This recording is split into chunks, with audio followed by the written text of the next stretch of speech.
Welcome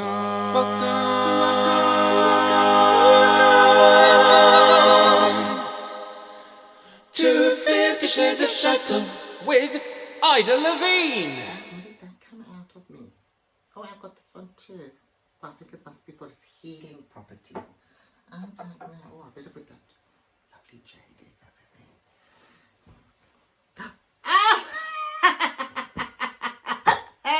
there. Hello, Cecil. My God, I nearly missed you. I'm so sorry. I was just relaxing in a hot tub when I realized what the time was. Oh my God, Sylvie had to fish me out like a lobster from a restaurant tank. But never mind that. How's Cape Town? They're rioting. And that's just the police. Oh, that's shocking, sis. No, we're fine, my darling. Now keep safe, hey? That's fine. Just wear blue and put a big bottom on and lots of overweight. You'll look like an SAP. It's fine. It's fine. But listen, my audience waits, so let's get on. Yeah, now you can cue the auto cue. I'm ready. Okay, love.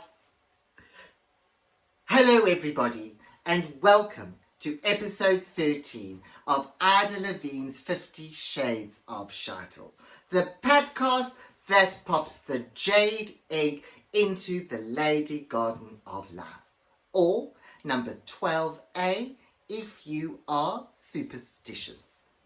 Now, firstly, please excuse my appearance. This week is normally when I go on my spa retreat with my neighbour Esther. And by spa, I mean luxury bathing experience, not South Africa's version of Little, hey? But my usual place hasn't opened again after lockdown, so I'm recreating the whole experience here at my home. Fortunately, Sylvia has stepped into the breaches and I'm getting the full home treatment. We have recreated all the facilities here at my functional yet fashionable 5-bedroom palazzo retreat in Berkhamsted Garden suburbs in Hertfordshire. She has hosed me down under the carport, popped vegetable steamers into the earring cupboard to make a sauna, and put scented candles all around the hot tub so I can smell just like my friend Gwyneth's vagina. I just need to wear one of my favourite face masks over my eyes to recreate that isolation tank experience. And Sylvie has worked so hard on me. I can tell you. I have been massaged, slapped, buffed, primped and plucked to an inch of my life. And I must say, my Sylvie, she does a particularly fine colonial irrigation. I have also, thank God, had my Botox refreshed this week. In fact, the other day, I was looking in the mirror when I swear I saw an eyebrow twitch. Oh my God, I nearly died. I haven't been that frightened of one of my own movements since I spotted some beetroot in my stool. Normally, I go for Botox every 3 months. I like to think of it as the Imodium for my forehead. I hadn't been able to go since this corona thing all started. But fortunately, Dr. Bruce has just eased his lockdown and is taking on emergency cases. Thank God for Dr. Bruce. So now I've had the full Joan Rivers. But he was very careful to keep his distance. He was. He wore a rubber onesie with a motorcycle helmet and, of course, yellow marigolds. He also tied the syringe to an end of a 2-meter stick. You know, I was lucky that I didn't get a prick in my eyeball and end up looking like the Ramesh Ranganathan of fashion. Later this evening, of course, I will do my exercise workout. I practice natural, organic yoga without any sweetness or artificial flavorings. I learned this technique from my good friends Trudy and Sting. It is based, of course, on the tantric principles, and I am very good at getting in touch with my inner tantrum. It's designed to flush out all your impurities and realign your chakra cards, and it is very good for shifting my weight. I've been doing it now so long.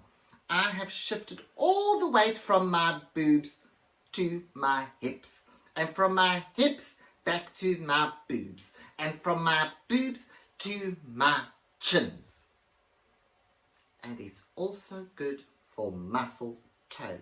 My core is like a coiled spring, and I have the pelvic floor that can snap like a bear trap. So, by the end of today, I will be a new woman, which is just as well because the old one failed its MOT 3 times in a row. And you have to admit, I'm not bad for a woman of 39. Okay, that's kind of what it says in my passport. 39. But as an international socialite and style icon, I feel a great weight of responsibility on my tiny little shoulders to light the way forward for those less fortunate than myself. And if I have to make sacrifices, so be it. Someone has to set an example. And it can't always be Sarah, Duchess of York, and her daughters Beatrix and Eugenics.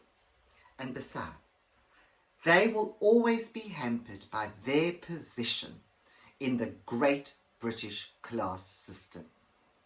And as an expat from South Africa, I have the advantage that I am totally lacking in class. I am as at home with a fry-up in an East End cafe as I am with avocado prawn at the Dorchester. If you, of course, are interested in finding out more about the do's and don'ts of social intercourse, why not buy my guide to social etiquette, Ida Levin's From Bris to Bri, available now from the Amazon, in hardback and softback. And with that, I think it's time to come to a happy ending. I'm ready for my jacuzzi, and I think I just saw Sylvie popping the soda stream into the hot tub. So please join me next week for episode 14 of Ida Levin's 50 Shades of Scheitel, where I shall be demonstrating how to make a facial scrub out of 2 parts guacamole and 1 part Jay's patio cleaner. Hey, Cecil. Cecil! Hi. I'm so sorry, sweetie. I'm done for now. Now, you can turn me off, sweetie. Now, you can get back to playing Twister with the pool boy. Thanks, hey? Thanks, babe. See you later. Sylvie? Sylv? Is that the soda stream going? Is it ready?